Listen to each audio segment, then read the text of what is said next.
नमस्कार, मैं अपर्णा। आज मैं जिनका साक्षात्कार ले रही हूँ, वे हैं सुविख्यात कवि डॉक्टर संजीव कुमार। कहने को तो कह दिया डॉक्टर संजीव कुमार, लेकिन ये सुप्रीम कोर्ट के वकील हैं, अनुस्वार के प्रधान संपादक हैं, समाज सेवी हैं, इंडिया नेट बुक्स के सर्वे सर्वा हैं। मैं इनके बारे में जितना जानती हूँ उतना बोल दिया। अब मैं संजीव जी का साक्षात्कार लूंगी, उनके सामने कुछ प्रश्न रखूंगी और उनके द्वारा ही उनको जानने और समझने की कोशिश करूंगी। संजीव जी, आपके बचपन में या युवापन में कोई ऐसी घटना जो आपकी जीवन दृष्टि को प्रभावित कर गई हो? हाँ, एक घटना नहीं भूलती मुझे। तो सबसे पहले धन्यवाद और नववर्ष की मंगल कामनाएं आप लोगों को। उसके बाद मैं उत्तर देता हूँ। तो घटना इस प्रकार थी कि मैं कोई 5 साल के आसपास की उम्र रही हुई, 5 से 6 साल के आसपास की उम्र रही होगी। कड़क ठंड में मेरी मम्मी ने क्या किया, मुझे कोट वोट पहना करके और तैयार करके फिर भेजा कि जा खेल के आ जाओ। हम गए खेलने। तो वहाँ रास्ते में क्या हुआ, ये हवा थोड़ी तेज चल रही थी, तो एक लौकी का पौधा, लौकी होती ना, घिया जिसको बोलते हैं, तो घिया का पौधा लगा था, बेल उसकी फैली हुई थी, पत्ते हवा में हिल रहे थे। मुझे लगा ठंड से कांप रहे, मैंने कोट उतारा और उसको पहना दिया।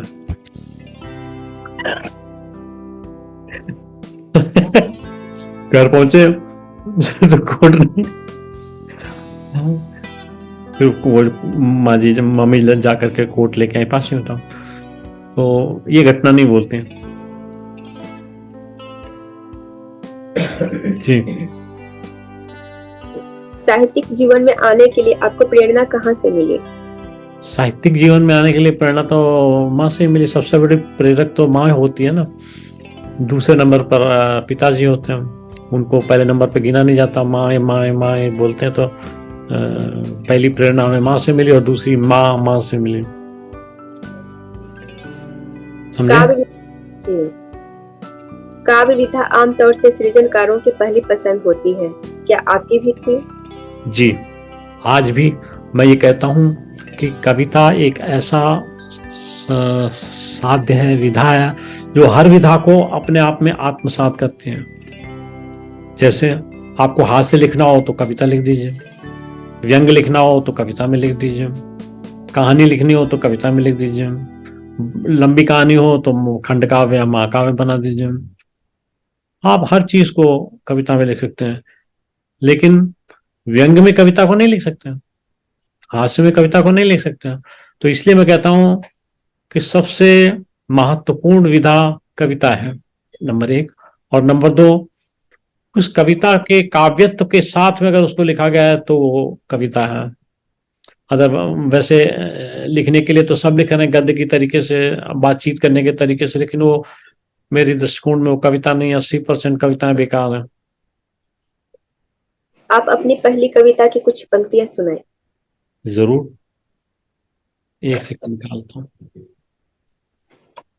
कविता इस प्रकार है। प्राण तेरे प्राण की मैं एक इच्छा हूँ, प्राण तेरे प्राण की मैं एक इच्छा हूँ, द्वार पर तेरे खड़ी हूँ मैं प्रतीक्षा हूँ।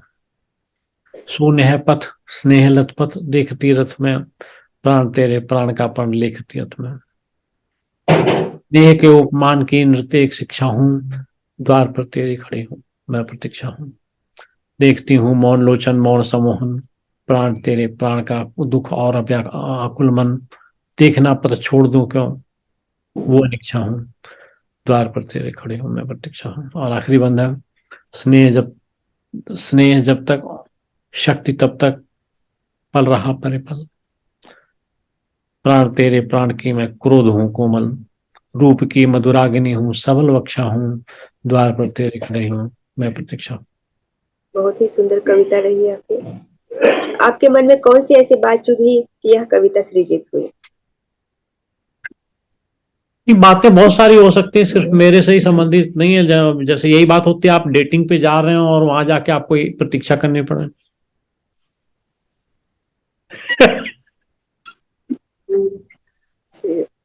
है ना? आपने सौ जी। आपने 100 से अधिक पुस्तकों की रचना की है। इनमें से कौन सी 10 पुस्तकों को आप श्रेष्ठ मानते हैं, जिनसे आपको भरपूर प्रतिष्ठा मिले? देखिए, वैसे तो एक पिता के लिए सारे बच्चे जो होते हैं समान होते हैं, तो मेरी सारी किताबें समान है और मेरा स्नेह उनके साथ समान है, मेरी देखरेख सबके साथ समान है।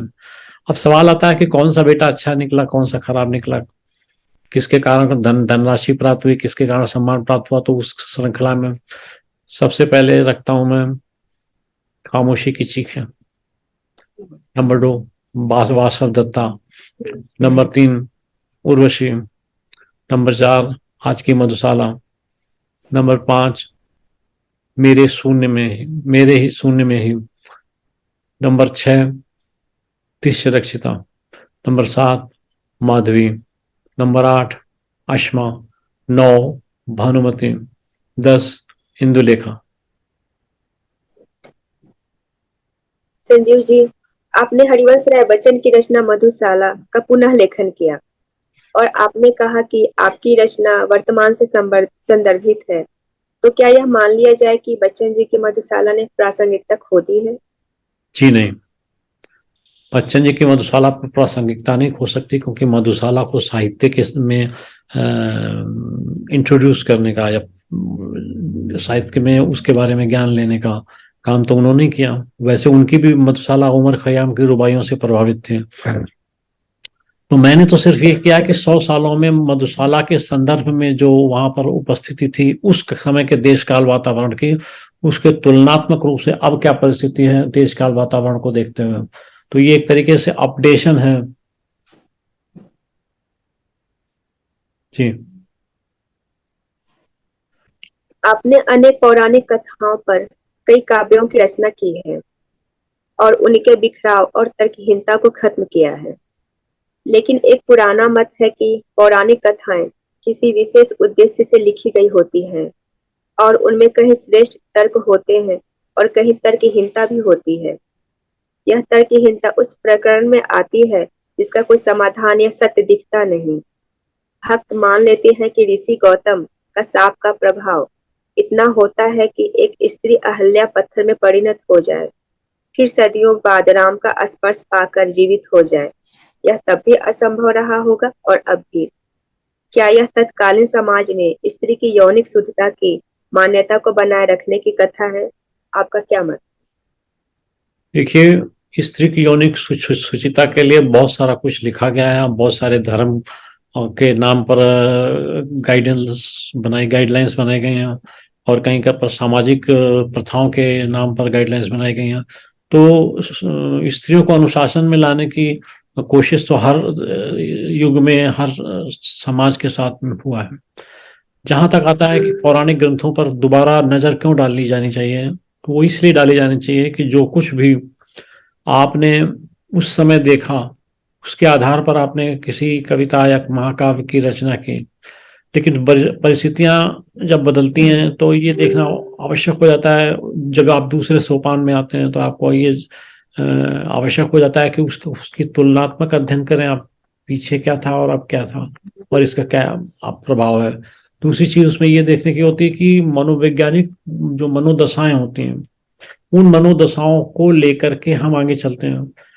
तो अब क्या वो मनोदशाएं उसमें रिकॉर्डेड हैं पिछले वाले काव्य में, क्या उसका इंगिती है या संकेत है? अगर नहीं है तो इसका मतलब अधूरापन है। दूसरी चीज, स्त्री की सोच समय के साथ बदलती है। सोच ये बदलती है कि वे किस तरीके से और आगे बढ़े। महिलाओं ने, मैंने पीछे रांची में इस चीज को कहा था, इस विशेष करके कि महिलाएं पुरुषों से आगे हैं, तो ये सच है कि महिलाएं पुरुषों से आगे हैं, और समय समय पर जिन परिवर्तनों के साथ वो जी रही हैं उसके परिप्रेक्ष्य में पुराने चरित्रों को देखना बड़ा ही आवश्यक है। और कई जगह ऐसा भी है कि चरित्र वो उठाए हैं हमने जिनका जिक्र ही नहीं है रिकॉर्ड में कहीं, जैसे भानुमति महाभारत में कहीं एक बार भी नाम नहीं आया उसका। तो उन चरित्रों को ओपन करके सामने रखना भी एक अपने आप में जरूरियत महसूस होती है। तो इसी कारण से हमने पौराणिक चरित्रों पर, विशेषकर उन चरित्रों पर जिनके बारे में मनोवैज्ञानिक और अध्ययन नहीं किया गया है, तो उनको वर्तमान के परिप्रेक्ष्य में रखते हुए पुराने समय के वातावरण के हिसाब से एक संयोजन बना करके तब हमने ये किताबें लिखी हैं, पौराणिक किताबें। जी। अस्मा में आपके द्वारा पिरोई गई नूतन चेतना के संबंध में आप क्या कहना चाहेंगे? एक बार रिपीट करें प्लीज। अस्मा में आपके द्वारा पिरोई गई नूतन चेतना के संबंध में आप क्या कहना चाहेंगे? देखिए, 2-3 बिंदु बड़े इंपॉर्टेंट हैं आशमा के संदर्भ में, जिनकी ओर इशारा करूंगा। ये प्रश्न भी हैं और अपने आप में परिस्थिति का आकलन भी है। सबसे पहले तो ये जरूरत आती है कि उस समय भी स्त्री अपने आप में कमजोर थी और ऋषि गौतम जैसे व्यक्तियों के अधीन थी। अब सवाल ये उठता है कि जब अहिल्या की देखरेख करने का काम बचपन से ही ऋषि गौतम को दे दिया गया था, तो उन्होंने उसको बेटी समझ के पाला, ऐसा प्रजम्पशन कर सकते हैं हम। और अहिल्या उन्हें पिता तुल्य मान करके हमेशा रही। तो ऐसी दशा में उसके साथ शादी करने के बारे में ऋषि गौतम ने सोचा ही क्यों? कहाँ तक ये सामाजिक व्यवस्था थी, कहाँ तक ये उचित था कि जिस लड़की को 18 साल 16 साल अपने साथ रह करके उसको पाला पोसा, उसी के साथ शादी कर लें। और वो लड़की फिर शादी करने के बाद कैसे वो अंकल या गुरुजी या जो भी कुछ बोलती होगी उससे सीधे सीधे एजी ओजी पे आ जाएगी? दैट इज नॉट पॉसिबल ना। जी। दूसरी चीज, आप ऋषि थे। ऋषि होने का मतलब ये हुआ कि आप एक तरीके से गैर संसारिक प्राणी हो गए। संसार से आपने किनारा करके अपने ध्यान मग्न होने का या मेडिटेशन का या पूजा का या साधना का या सिद्धि का कोई काम किया। तो जब आप उस काम में लगे हुए थे तो आपको पत्नी की जरूरत क्या थी?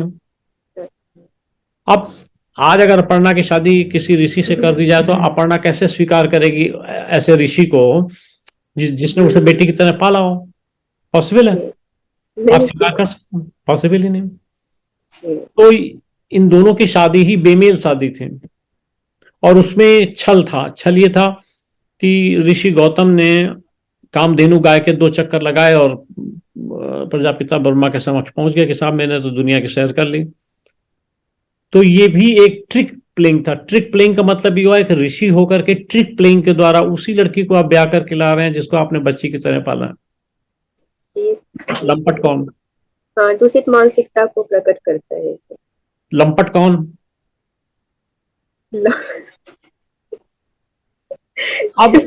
अब देखने वाली बात है कि इंद्र उसके यहाँ आया करते थे, वो अहिल्या को पसंद करते थे। बेचारे दौड़ में भी गए अपना घोड़ा लेकर के, लेकिन जब लौट के आया तो देखा यहाँ तो सब साफ हो चुका है।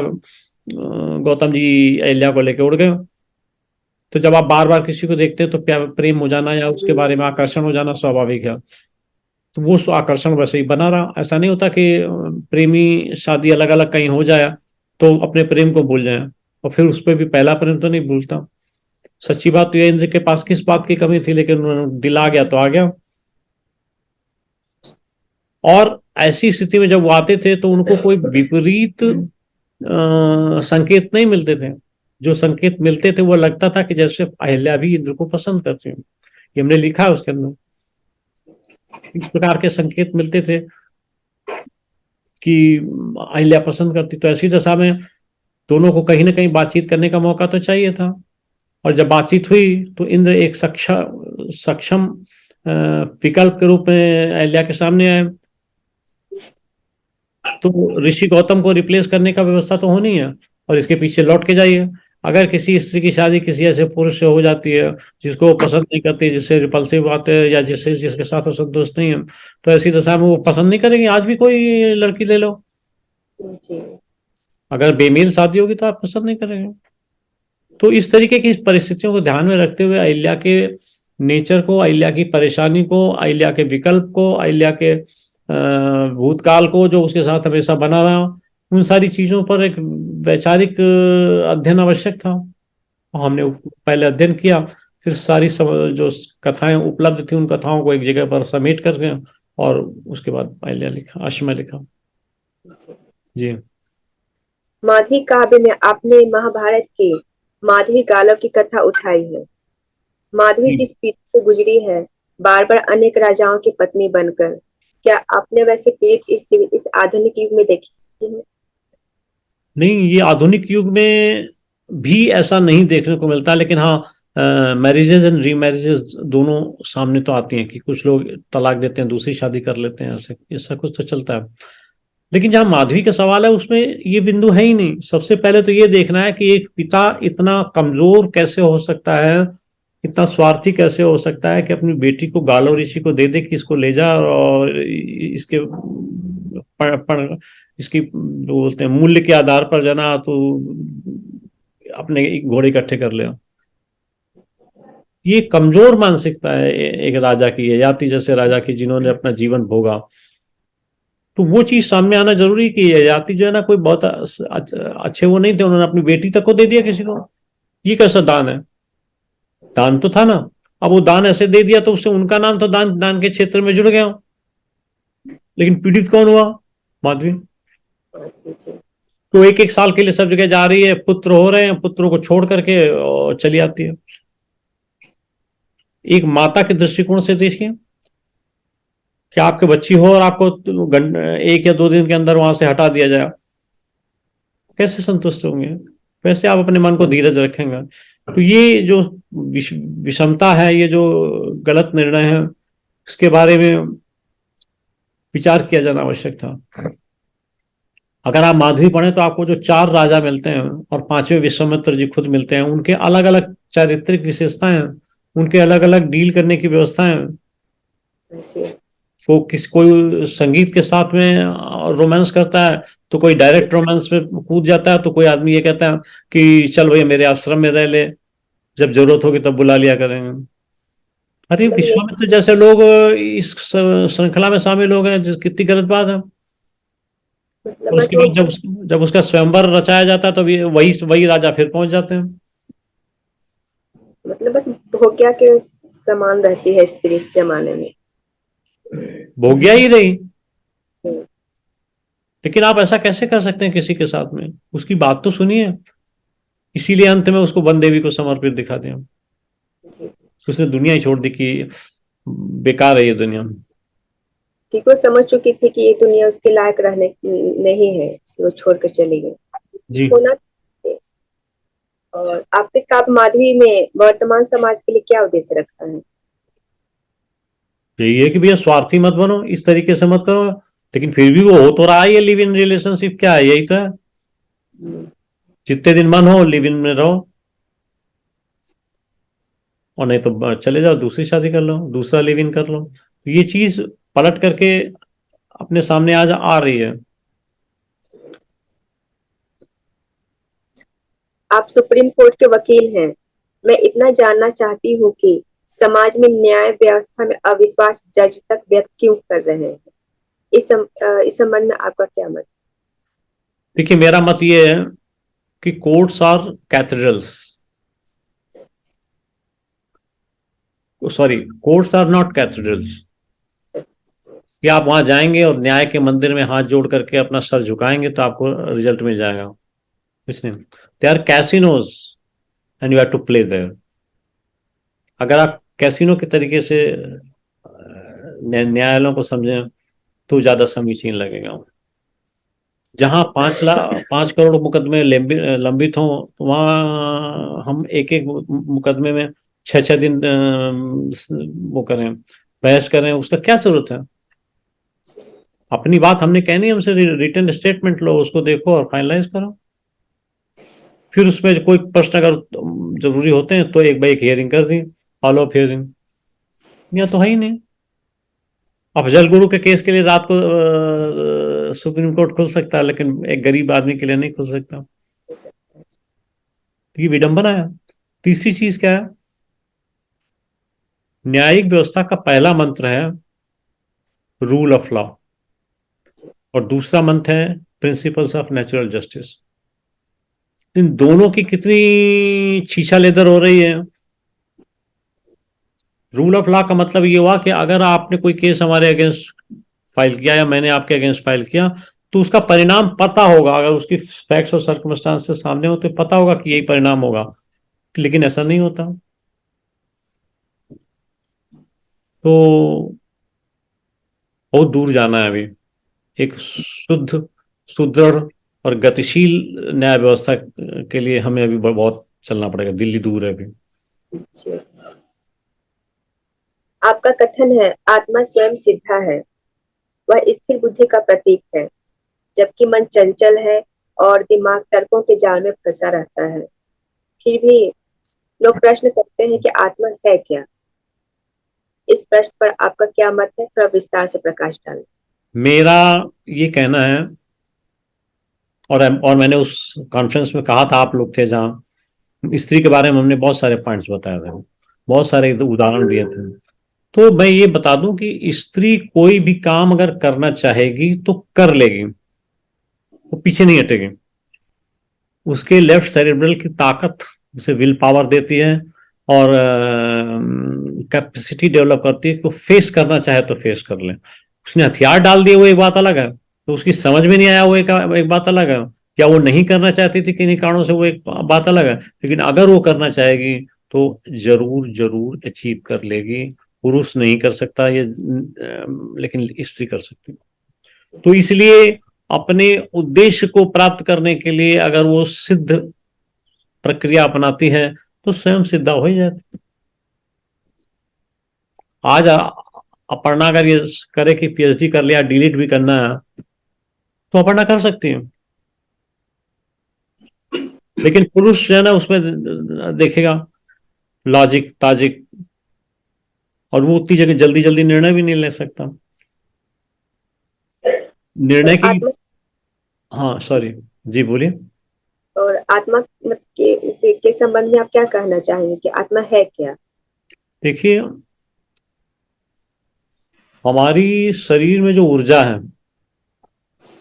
उस ऊर्जा के कारण ही हम आगे बढ़ते हैं और डिफरेंट काम करते हैं। डिफरेंट बॉल गेम्स या डिफरेंट क्वेश्चंस या डिफरेंट डिस्कशंस होते हैं, उनमें हम अपनी बुद्धि के अनुसार काम करते हैं। क्यों करते हैं? क्योंकि हमने उस चीज़ के ऊपर पढ़ा होता है या कोई विचार बिंदु डेवलप होता है, वो हमारी स्टोर में होता है, हम उसको रिट्रीव करते हैं और आपके सामने डिस्कस करते हैं। आत्मा बेसिकली एक इनर कोर ऑफ एनर्जी है, जहां से एक तरीके से एनर्जी का डिसेमिनेशन और डिस्ट्रीब्यूशन और डेवलपमेंट होता है, वो आत्मा है। वो आपको सीधे रास्ते पे चलना सिखाती है, आपकी एनर्जी का यूटिलाइजेशन करना सिखाती है, वगैरह वगैरह। तो आत्मा आपकी इनर कोर में जो आपकी शक्ति है, द पावर और द एनर्जी, वो आत्मा है। वो लॉजिक पे चलती है कि ऐसा है तो ऐसा होगा। लेकिन मन, जिसे आत्मा नहीं कहना चाहिए, मन चंचल है। कई बार मन कुछ चाहता है, कुछ करता है, तो आत्मा उसे रोकती है कि नहीं नहीं ये ठीक नहीं, ऐसा करने से नुकसान होगा, लेकिन फिर भी कोई कर जाता है। तो आत्मा के साथ बातचीत करके आपका सिंक्रोनाइजेशन कितना, ये भी डिपेंड करेगा। मैंने एक जगह पर लिखा था कि मन के सूनेपन में कोई साथ नहीं, अपने हाथों में अपना ही हाथ नहीं, दुनियादारी में कितना ही खोया मन, जाग रहा अनचाहे फिर भी सोया मन, घटनाएं कितनी ही पर इतिहास नहीं। हमें से कितने लोग ऐसे होते हैं जो इतिहास इतिहास का पन्ना बनते हैं।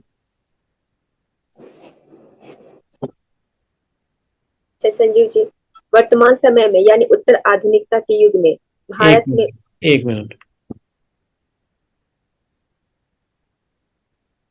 वर्तमान समय में यानी उत्तर आधुनिकता के युग में भारत में व्याप्त भयानक आर्थिक विषमता के कारण समाज में कौन कौन सी प्रमुख समस्याएं आप देखते हैं? देखिए, सबसे बड़ी समस्या तो रोटी कपड़ा और मकान की है। और उस समस्या से निजात पाने के लिए जो चीज की जरूरत है वो है रोजगार।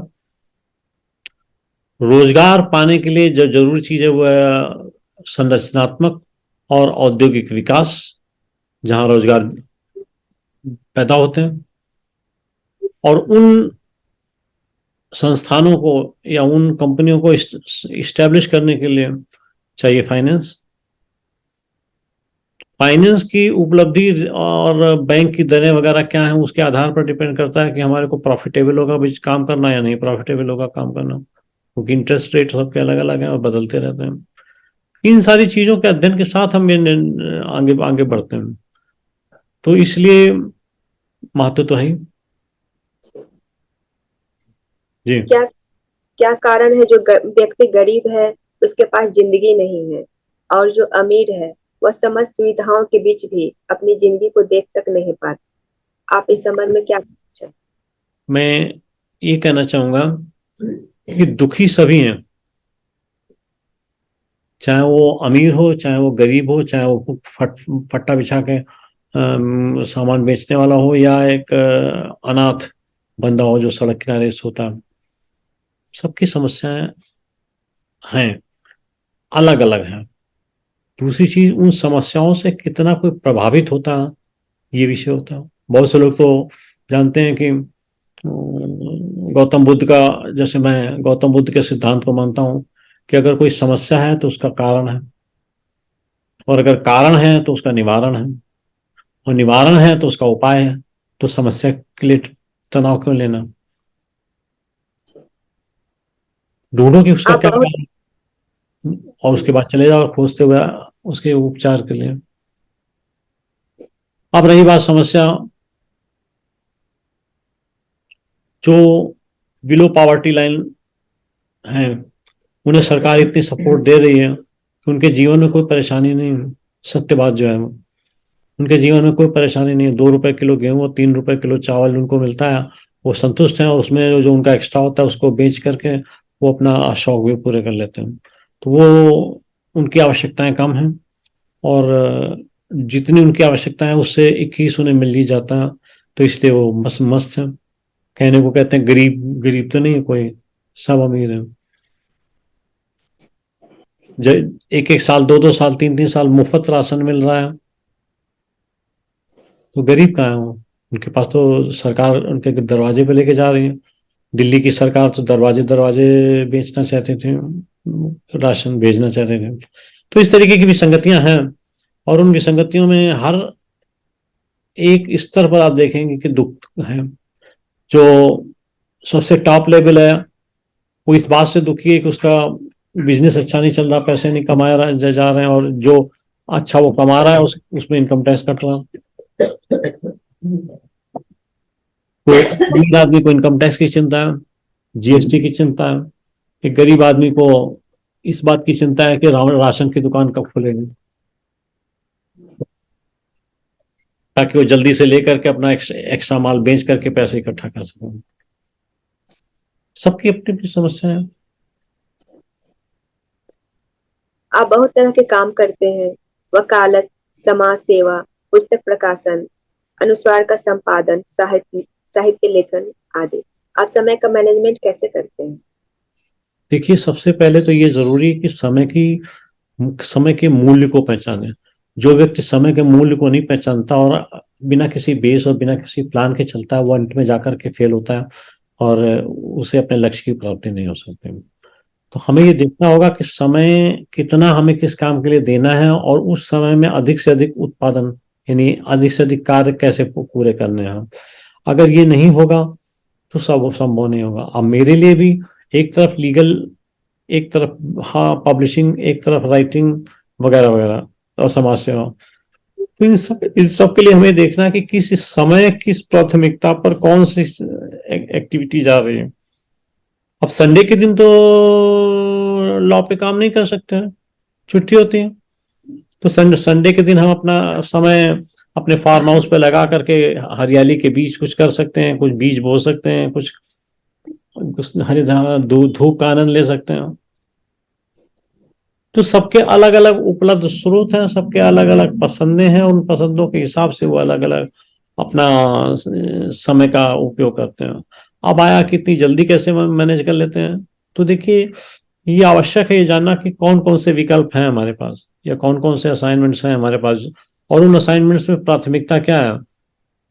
तो वो देखना है। फिर प्राथमिकता अगर हमने निर्धारित कर ली कि ये वाला पहले करना है, बॉस ने ये मांगा पहले करने के लिए, तो इसको कर लेते हैं।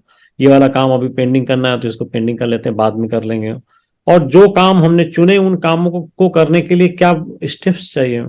हमें कहीं पर कोई सूचना, कोई संदर्भ, कोई सामग्री अगर इकट्ठी करनी है, तो हमें उसे पहले करना चाहिए, ताकि काम बीच बीच में न रुकने पाए। अगर रुकेगा तो 3 गुना टाइम लगेगा।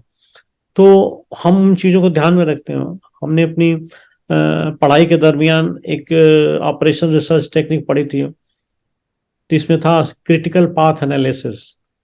तो हम किसी कार्य को पूरा करने जाते हैं तो उसको उसके किस जगह पर पॉसिबिलिटी है डिले होने की, उसको कैसे कंप्रेस करना है, कंट्रोल करना है, ये हम पहले से ही डिस्कस करके रखते थे, चार्ट बना होता था। आज भी मुझे वो तरीका याद है क्योंकि अपने हाथ से वो सारा कुछ किया था। तो हम इसी कारण से समय का सही विभाजन और उपयोग निर्धारित कर लेते हैं और उसी के साथ करते हैं। इसलिए एक वक्त में बहुत सारे काम अच्छे से निपट लेते हैं। आप कवि के रूप में स्त्री मन को बड़ी कुशलता के साथ पढ़ लेते हैं अरे और वाह, उसे तुमने सब देते हैं। यह तुमने कौशल पढ़ आप लिया, तुमने तत्पर सामने पढ़ लिया इस चीज को। हमें तो स्त्री मन को समझने के पीछे बहुत सारे टिप्पणियां आती हैं, और कोई कहता है कि आप परकाया प्रवेश कर जाते हैं। सही है, you have to step into the shoes of the character जिस पे आप काम कर रहे हैं। तो एक तो ये चीज है, और एक कमेंट्री आया, मुझे ऐसा लगता है कि पूर्व जन्म में आप स्त्री रहे होंगे तभी आपको स्त्री मन की इतनी समझ है। कि जहां हम स्त्री होकर नहीं पहुंच पाते वहां पर स्त्री के रूप में पहुंच जाते हैं। ठीक है, अच्छा है। हमारा हमारा जो कार्य प्रणाली है वो ये कहती है कि जब तक हम अपर्णा के स्थान पर अपने आप को नहीं खड़ा करेंगे तब तक अपर्णा की समस्याएं, उनकी आवश्यकताएं, उनके संघर्ष हम तब तक नहीं समझ सकते। हम इसीलिए अपने आप को परकाया प्रवेश के द्वारा उस कैरेक्टर के प्लस माइनस जो चीजें हैं उनको समझने के प्रयास करते हैं और उसके बाद उनको मनोवैज्ञानिक विश्लेषण के साथ प्रस्तुत करते हैं। अच्छा, आपके सामने रैपिड फायर कुछ प्रश्न रखूंगी, जिसका उत्तर बस आपको दो में से बस एक को चुनना है आपको। जी। इन दो कवित्रियों में कौन मनुष्य जीवन से अधिक जुड़ी है? हम्म। महादेवी हम्म। और सुभद्रा कुमारी चौहान। वहां नहीं बनो। महादेवी। इन दो कथाकारों की हिंदी कहानियां जीवन से अधिक सरोकार रखती हैं, जैनेन्द्र और मोहन राकेश। मोहन इन मानसरी जैनेन्द्र। आपके लिए जैनेन्द्र या मोहन राकेश? मैं जैनेन्द्र।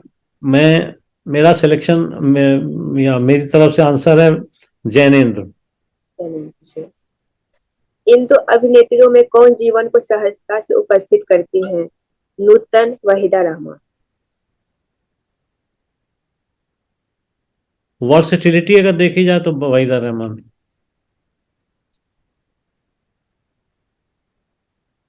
आपके सर्वाधिक प्रिय व्यंग्यकार कौन है? हरिशंकर परसाई और श्रीलाल शुक्ल। श्रीलाल शुक्ल। आप दो जीवनों में किसे पसंद करेंगे, ग्रामीण जीवन या महानगरीय जीवन? ग्रामीण जीवन। ग्रामीण जीवन क्यों पसंद है आपको? वहाँ सबसे जरूरी एक चीज मिलती है जिसका शहर में अभाव है, वहां पर शांति है। ठीक है ना, और वहाँ चारों तरफ हरियाली है, और मैं हरियाली को बहुत पसंद करता हूँ। हमने शुरू में हरियाली पर न जाने कितनी कविताएं लिखी हैं, तो वो तो गांव में मिल सकती है। शहर में तो कृत्रिम रूप से हरियाली के लिए कुछ न कुछ प्रयास किए जा रहे हैं, लेकिन अंततः वो हरियाली तो गांव में मिलती है, और वो शांति, वो भोलापन सब गांव में मिलता है। और सबसे बड़ी चीज है कि वहां पर वायु प्रदूषण नहीं नापना पड़ता।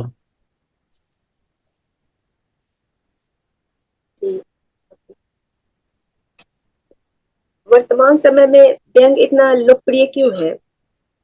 ऐसा है, उसमें दिमाग नहीं लगाना पड़ता, न लिखने वाले को और न पढ़ने वाले को।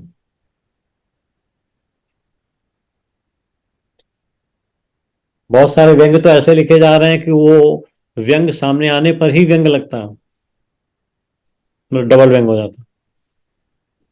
चलिए आपको हम एक आधी चुनिंदा कविताएं सुना देते हैं बचे हुए समय में।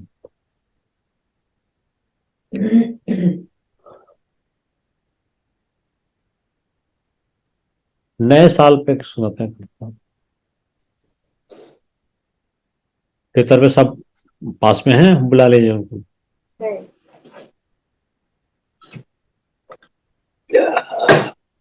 मैं कविता सुना रहा हूँ तो मैंने कहा आपको भी हम बुला लें फ्रेम में। नए साल का आगमन, नए साल पर है कविता। नए साल का आगमन, मिलिए बाहें खोल, मिलिए बाहें खोल, एक वचन बस दीजिए, एक वचन बस दीजिए, रहेंगे मीठे बोल, रहेंगे मीठे बोल, है ना। सुख कर हो नव वर्ष प्रिय, सुख कर हो नव वर्ष प्रिय, बढ़े समृद्धि अपार, एक वचन बस दीजिए, शांति का करें प्रसार। जैसे गांव में शांति के लिए जाते हैं, तो शांति का करें प्रसार। घर में हो धन धान्य सब, कोई न भूखा जाए, एक वचन बस दीजिए, खाएंगे सबको खिलाए, खाएंगे सबको खिलाए, मिले सफलता हर तरफ, आगे बढ़ते जाएं, एक वचन बस दीजिए, कभी घमंड न आए। नौकरी या व्यवसाय में दिन दिन उन्नति पाए, एक वचन बस दीजिए, सबकी करें सहाय। जो भी सहायता कर सकता हूँ। और अब हिंदी के लिए, कि निज भाषा से नेह हो, निज भाषा से नेह हो, मन से करें प्रसार, एक वचन बस दीजिए, हिंदी का विस्तार, हिंदी का विस्तार। तो शुभकामना देने की जगह हमने वचन मांग लिए इसमें। शुभकामना के लिए वचन तो मांग लिया आपने, लेकिन ये हर वर्ष क्यों?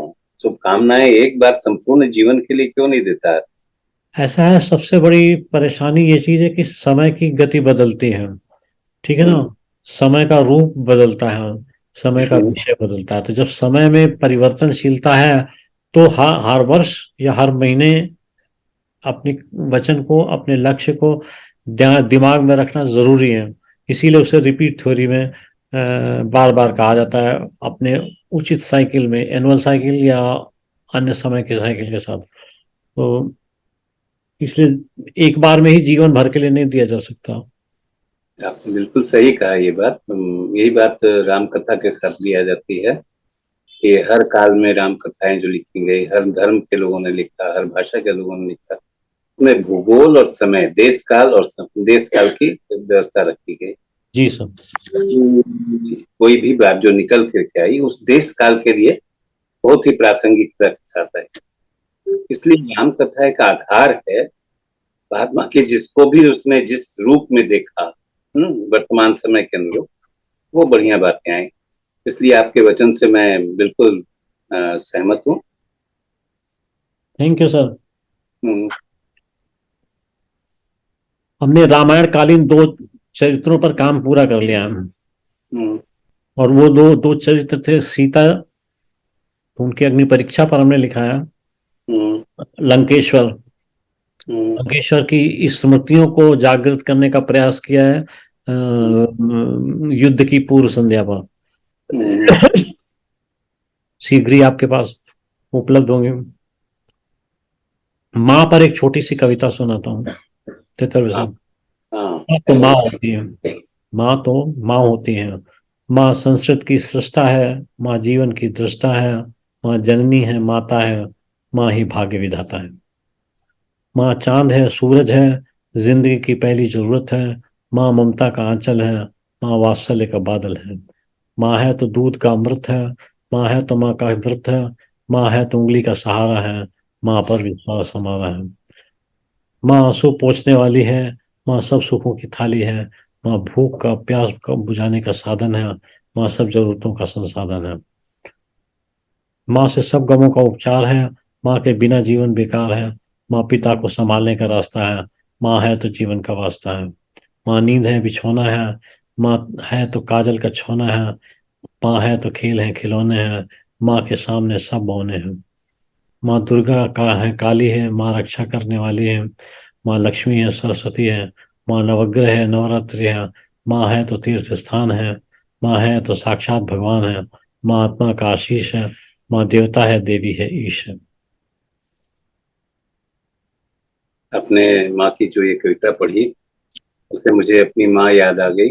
अरे मुझे वो समय याद आ गया जब माँ मेरी पलायन कर रही थी, शरीर छोड़ करके, और मेरे दिल में प्रवेश कर रही थी। तब की बात याद आ गई। माँ ने मुझसे कहा कि मुझे अपनी बाहों में ले लो, जैसे मैं तुम्हें अपनी बाहों में ले जी लिया सर। करती थी। मैंने उनको अपने बाहों में लिया, उन्होंने अपना हाथ मुझे आशीर्वाद दिया और जी उनके श्वास बंद हुए और वे मेरे कंधे पे लग गई। जी मुझे लगा कि मैं उनकी माँ के रूप में वहां बैठ गया। तो ये जो एहसास मुझे हुआ था, और माँ के जितने वचन थे वो मैंने अपने जीवन में पूरे किए। पूरे किया, बिल्कुल ठीक। कोई वचन छोड़ा आपने नहीं। याद रखा और उनके पूरा करने का प्रयास किया, यही सबसे बड़ी चीज है। एक छोटा सा देशगीत हाँ।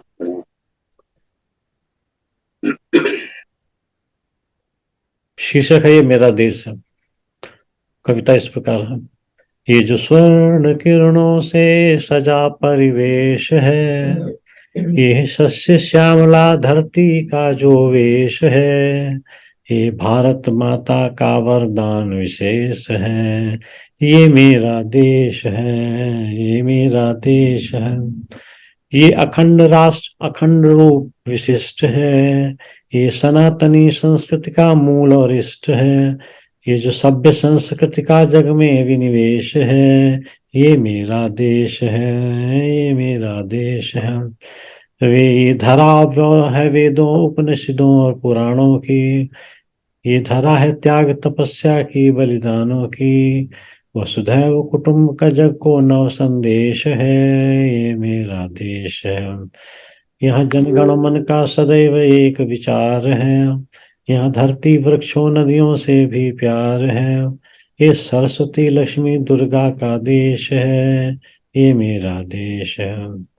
यहाँ नानक और कबीर के मीठे बोल हैं, मीरा की भक्ति और तुलसी के डोल हैं, भगवद गीता का सार भरा उपदेश है, ये मेरा देश है। यहाँ हिंदू मुस्लिम सिख ईसाई समान हैं, सब देश की खातिर देने वाले जान हैं, एकता भाईचारा जिनका संदेश है, ये मेरा देश है, ये मेरा देश है। धन्यवाद। अपने जो ये देशभक्ति की कविता पढ़ी, देश के विचार, देश के संबंध में विचार रखे आपने, वो अद्भुत हैं। और मैं बताता हूँ, एक छोटी सी याद आ गई जी है। नाना जी नाना जी को मैं अपने जीवन में देखा नहीं। जी मेरी माँ जब मुश्किल से 7 वर्ष की थी, 8 वर्ष की थी, तो नाना जी का देहांत हो गया था। जी और वो समाज सेवा में लीन थे, बाहर लॉ जी प्रैक्टिस नहीं की। उन्होंने कहा कि मैं मील वर्ड अंग्रेज को नहीं बोल सकता। हाँ हाँ। और इसलिए उन्होंने एक स्कूल खोल लिया, और वहां पर जितने बच्चे पढ़े, बाद में जी सबके सब, बहुत सारे उसमें से केंद्रीय मंत्री बन गए, बहुत सारे वैज्ञानिक बन गए। और जी एक छोटा कस्बाई शहर था बाढ़, बिहार का। जी लेकिन जब उनको समाज सेवा करते हुए प्लेग हो गया, प्लेग फैला था बिहार में बहुत जबरदस्त, प्लेग हो गया और उनका अंत समय आने लगा, तो उन्होंने कहा कि मुझे खुशी है कि मैं समाज सेवा करते हुए, इस देश की सेवा करते हुए गुजर रहा हूँ। मैंने आजादी का तिरंगा भी उठाया, मैंने समाज सेवा भी की, मैंने लिखा भी। उनकी किताब एक है, गजल की किताब है, उनके भजन की किताब है, जो 1895 में बंगाल से प्रकाशित हुई। उसमें बंगाल, बिहार, उड़ीसा एक।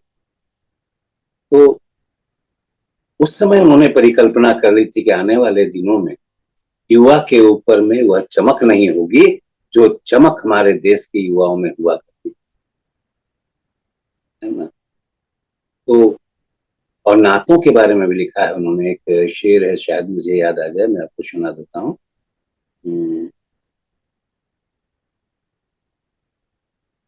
नाता है आबदाना, इसी तरह का।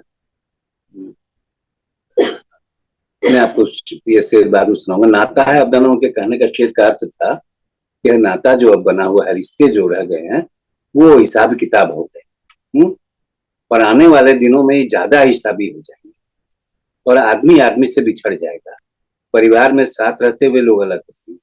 सोचिए 1895 में जो विचार उन्होंने रखा था वो आज उत्तराधुनिकता के युग में प्रतिफलित हो रहा है कि घर के अंदर भी प्राइवेसी की जरूरत पड़ रही है। और बहुत अच्छा लगा मुझे आज मेरी बिटिया ने पहली बार किसी का इंटरव्यू लिया है जूम पर, उसके लिए उसको भी आशीर्वाद। और आपने बहुत अच्छे से इसको सहारा भी दिया इंटरव्यू देते हुए, उसके लिए आपको भी धन्यवाद। बधाई देता हूँ अपर्णा को एक अच्छा इंटरव्यू लेने के लिए। नहीं ऐसे टेढ़े मेढ़े सवाल कुछ पूछ देती जो मुझे समझ में नहीं आते तो फिर गड़बड़ हो जाता, इसलिए सवाल अच्छे थे। बधाई। और हमारी मुसीबत हमारे सामने नहीं आई तो हम बच गए। तो ये अच्छी शुरुआत है। लोगों के साथ साक्षात्कार करते रहिए, लोगों से सीखते रहिए, कुछ ना कुछ तो मिलेगा। जैसे आज हमने बहुत सारी चीजें सीखी हैं, वैसे कल फिर इंटरव्यू करेंगे तो हमने तो 250 इंटरव्यू करने के साथ जो है ना काफी कुछ सीखा। तो आप भी सीखिए। बहुत बहुत बधाई, बहुत बहुत धन्यवाद, बहुत बहुत आभार के साथ में आपसे विदा लेते हैं। नमस्ते। नमस्कार।